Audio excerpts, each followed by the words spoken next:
have two ways, and that this plays out the same way, but there's the two ways of Cain, the ways of Cain, the way of Abel, we just looked at, which is faith and works. By the way, that's the Old Testament version of the faith and works kind of laid out in Genesis. I want to say something quick that I thought of right towards the end. In Hebrews 11:4, notice the first person that is mentioned with faith. It doesn't start with Adam. It starts with his murdered son. Isn't that interesting? You would think in Hebrews 11, it goes through, pretty much everybody of importance in the Old Testament, and then talks about countless others that aren't named. But it picks up from Abel. By faith, Abel. That's where it begins. Faith begins in the way of Abel, offering to God what belongs to him, not working your way for it. Amen? I'm not saying that Adam didn't have faith to believe, but he obviously is not counted in this list for a reason. And I don't know why. But he's not. He's not on the list. It's just something to think about. I don't have the answers why. But he's not in the list. It picks up from Abel. Adam is not mentioned with faith. So he was probably so devastated he lived out his 930 years in utter shame. I couldn't imagine being the one who caused such a fault, right? Yeah. God had mercy on him and showed him, even in the garden. This is why I don't understand why he's not mentioned, because he covered himself with fig leaves and it went immediately from there to coats of skin. So why wasn't there faith involved? And he received the prophetic word.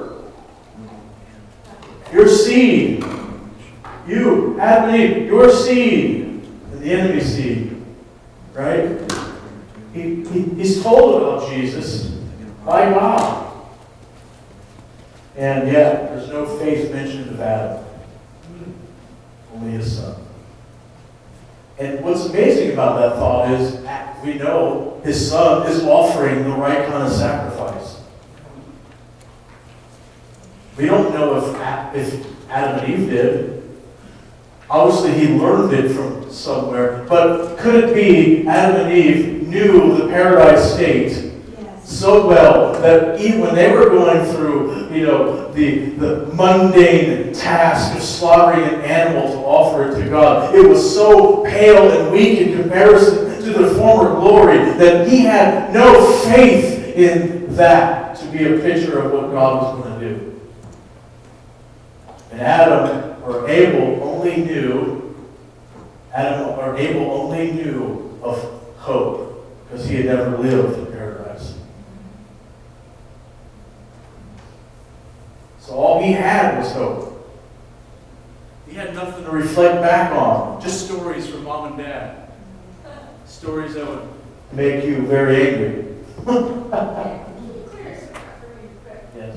Abel was the first one or second? I don't remember the text.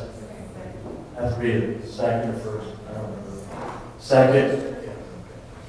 Yeah, I don't have it for me. All I know is he was up there the first two. So, but anyhow, that's what I'm thinking as far as why Adam is not mentioned in the Hall of Faith, and Abel is the first one. He only had hope to look for. Adam only had a paradise that was lost. Yes. That would be really hard. That would be really hard. So then we know the deluge happens, and I actually skipped. I've gone from Cain and Abel, and in Genesis the flow goes through the progression of man. I think we dealt with a lot of that the last week, and how depravity swept, and God had to, smite and judge. So I'm not going to go into the flood and righteous, and Noah's righteous. I want to jump right into the next big move. This is after, there's this, well, let's just look at it. The judgment of mankind in Babel. Turn me in Genesis. Where am I at? I think Genesis 6.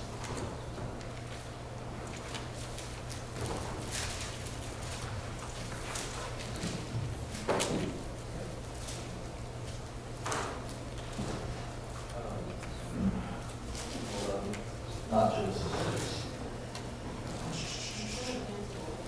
Yeah, 11, sorry. I was thinking. So Genesis 11. So we have now the flood comes, destruction happens. We have God then through the seed of Noah, he starts a new righteous line. The line of Cain is killed. But here's the amazing thing. You can't kill depravity in the flesh. Only in the spirit. So even though he starts with a new crop of those who found favor in his sight with the righteousness of God, Noah, preacher of righteousness. So even though he started with a new crop, depravity quickly emerges on the scene. Noah drunk and partying, and it just immediately starts going downhill from there. And then we have the genealogies, and look at 11. Now the whole earth had one language and one speech. And it came to pass as they journeyed from the east, they found a plain in the land of Shinar, and they dwelt there. And then they said to one another, "Come, let us make bricks and bake them thoroughly." They had brick for stone, and they had asphalt for mortar. And they said, "Come, let us build ourselves a city, a tower whose top is in the heavens." Doesn't that sound eerily familiar to the five I wills of Lucifer? I will ascend to the heavens. I will.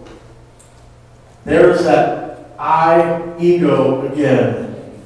This is now the center of everything. So yeah, you may start with a new crop, but the same old depravity springs up. You know why? The soil is bad. You have to change the soil.